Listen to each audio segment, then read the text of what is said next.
আসসালামু আলাইকুম everyone, welcome back to my channel. আশা করছি আপনারা সকলেই ভালো আছেন। তো গাইস, পরপর মতো আবার হাজির হলাম নতুন আরও একটি রেসিপি নিয়ে।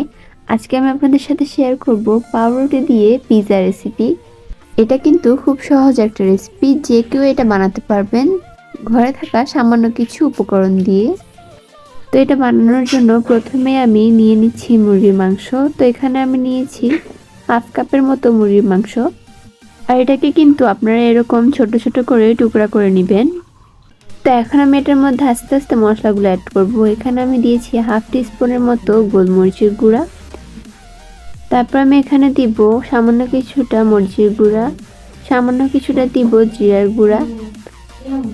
তারপর আমি এটার মধ্যে দিব স্বাদ মতো কিছুটা লবণ, আর দিয়ে দিব সামান্য একটু মুরগির মাংসের মশলা।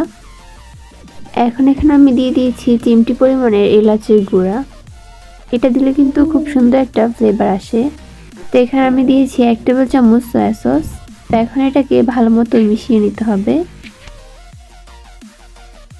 তো এটাকে ভালো মতো মেখে নেওয়া শেষ। এখন আমি চুলায় একটা প্যান বসাবো, সামান্য কিছুটা তেল দিয়ে দিব। তারপর আমি মুরগিগুলোকে ভালো মতো ভেজে নিব।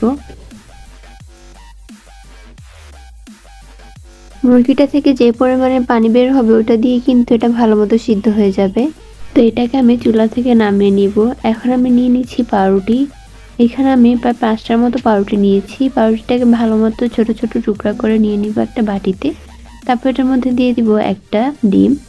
তারপর এখানে আমি দুধ অ্যাড করব। এখানে আমি 1.5 টেবিল চামচ দুধ অ্যাড করেছি। তারপর এটাকে ভালো মতো মিশিয়ে একদম স্মুথ একটা ব্যাটার বানিয়ে নিতে হবে। তো এখন আমি যে প্যানের মধ্যে পিৎজাটা বানাবো ওই প্যানের মধ্যে মাংস ভাজার তেলটা দিয়ে দিব। এর সাথে কিন্তু আমি সামান্য পরিমাণে তেল অ্যাড করেছি, এর ফলে কিন্তু ফ্লেভারটা সুন্দর আসবে। তো তারপর আমি পাউরুটির ব্যাটারটা দিয়ে দিব, সম্পূর্ণটা এটার মধ্যে দিয়ে দিব। তারপর একটা চামচের সাহায্যে এটাকে একদম ছড়িয়ে দিতে হবে।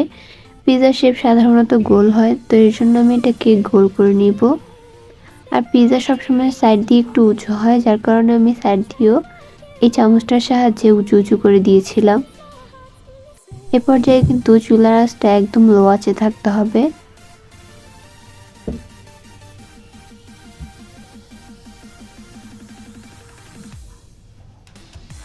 তো এই পর্যায়ে যখন এটা ড্রাই হয়ে আসবে, এর উপর দিয়ে আমি একটা প্লেট দিয়ে তারপর এটাকে উল্টিয়ে নিব। তো এটাকে উল্টিয়ে আবার ওই প্যানটার মধ্যে আমি বসিয়ে দিয়েছি। তারপর এটাকে সরাসরি চুলায় না দিয়ে আমি এটাকে ডেকোরেশন করে নিব। তো এর জন্য প্রথমে আমি এটার মধ্যে দিয়ে দিব টমেটো সস। আপনারা এখানে কিন্তু পিৎজা সসটাও ইউজ করতে পারেন। তো আমি এটাকে একটা চামচের সাহায্যে সম্পূর্ণটা ছড়িয়ে দিব।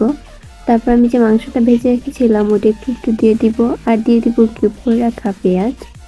তারপর এটার উপরে কিছুটা মোজারেলা চিজ দিয়ে দিব, আবার উপর দিয়ে ক্যাপসিকাম দিয়ে দিব 2 ধরনের। তারপর উপর দিয়ে আরও কিছুটা মোজারেলা চিজ দিয়ে দিয়েছিলাম। তো এখন এটাকে চুলায় দিব আমি 10 মিনিটের জন্য। 10 মিনিট পর দেখতেই পাচ্ছেন চিজটা কিন্তু একদমই গলে গিয়েছে। তো এখন এটাকে আমি কেটে নিব। তো আমার পিৎজাটা কিন্তু একদমই রেডি। এটা খেতে কিন্তু খুব বেশি মজা ছিল। আপনারা চাইলে কিন্তু এই ইউনিক রেসিপিটা ট্রাই করতে পারেন। আশা করছি আপনাদের কাছেও অনেক ভালো লাগবে। আর ভালো লাগলে কিন্তু আমাকে কমেন্টের মাধ্যমে জানাবেন। আর এরকম সহজ সহজ রেসিপি পেতে আমার চ্যানেলটিকে সাবস্ক্রাইব করে রাখবেন। দেখা হবে পরবর্তী কোনো ভিডিওতে। আল্লাহ হাফেজ।